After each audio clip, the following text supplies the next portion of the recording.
But thinking about the queen, and don't get me wrong, like she died, and there were people who had not so nice things to say about her because of some of her stances throughout her life. She's 96 years old. She's from the UK. I don't expect to be ideologically aligned with this lady. I don't.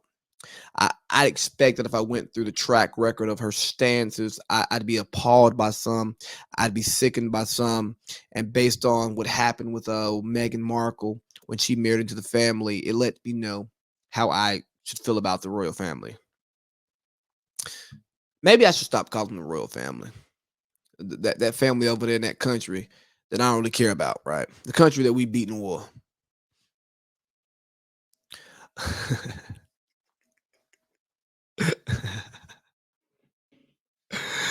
But imagine there being a 24 hours news cycles throughout history. Imagine Queen Elizabeth like going through her 20s and 30s being seen like Kim Kardashian. Right? Or imagine George Washington and Martha Washington going through a filthy divorce and it being displayed in court like Johnny Depp and Amber Heard. And he talking about she took a shit in his wood teeth box. I mean, even taking it back as recently as like the 80s or the 90s, and you think about Magic Johnson and think about him coming out as HIV positive, but think about him being covered like leading up to that. Because do we get the full coverage of celebrities? No, we don't. There's still a great support system in that fourth wall that keeps that stuff hidden from us. We'll talk about that later. But just imagine, right? What would the first take topic be? You know, if you had like a Magic Johnson come out and be like, my fellow Americans, I've decided to step away from the game of basketball to focus on myself, focus on my future. I've recently contracted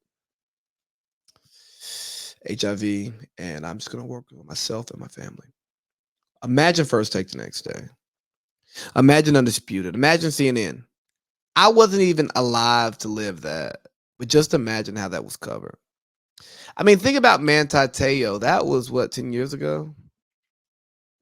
Imagine how Manti Te'o gets covered today with Instagram, with TikTok, with Undisputed, with Mike and Mike, or the Get Up, or the Herd, First Take, all these sports shows, all these guys who get paid to have a take, the Paul Feinbaum show.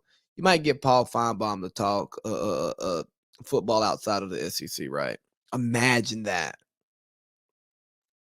Imagine how I mean, we haven't had a tragedy happen to a sitting president, but imagine how the assassination of Kennedy gets covered in a 24-hour news cycle.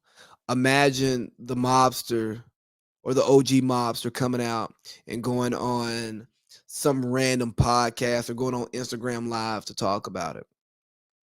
Because so often we talk about how things were different back in the day and how they did a better job of keeping things hid and the people were more silent. They didn't say as much. They didn't say as much because they didn't have anybody to say it to, and they didn't have an incentive to say it. Because think about how many people who were once Cosa Nostra now they just will get on and talk about any and everything. They don't mind talking to the media. They don't mind talking on a podcast and telling their story. Imagine the Tim Donaghy story and how that would have been covered with the 24-hour news cycle. And then people leaking this, people leaking that, people getting paid to tell a story and come sit on a podcast 2 days after. Imagine what that looks like.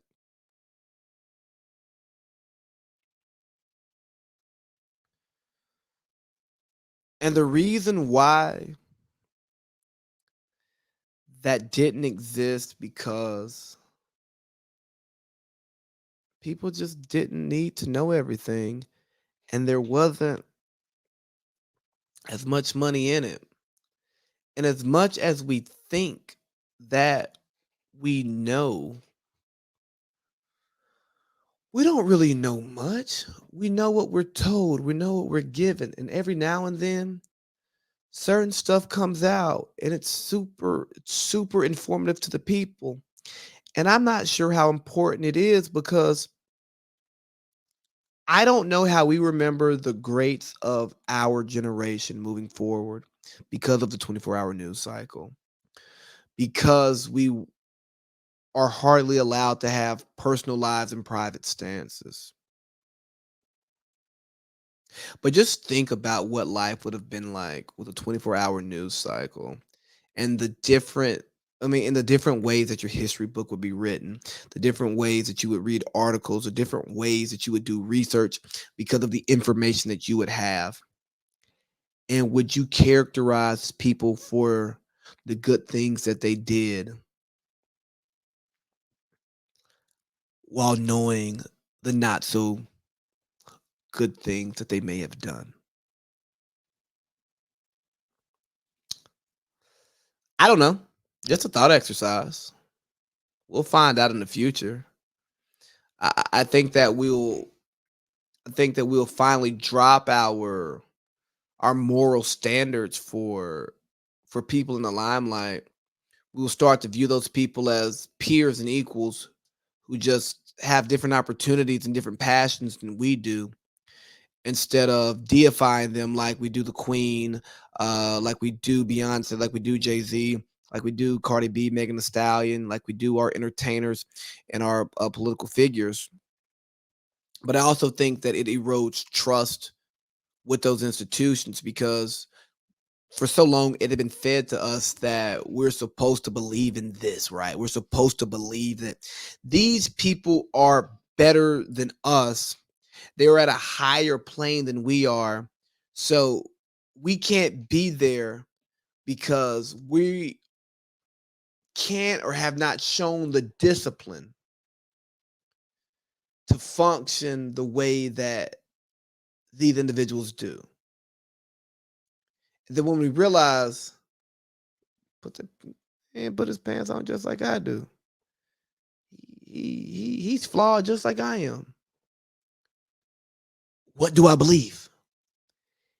Everything is a lie.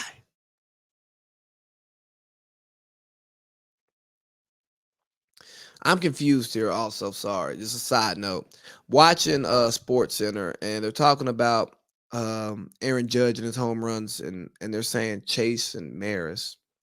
I don't understand why he'd be chasing Roger Maris because Mark McGuire and Bernie Mac still have the record for home runs in a season. So I feel like they should be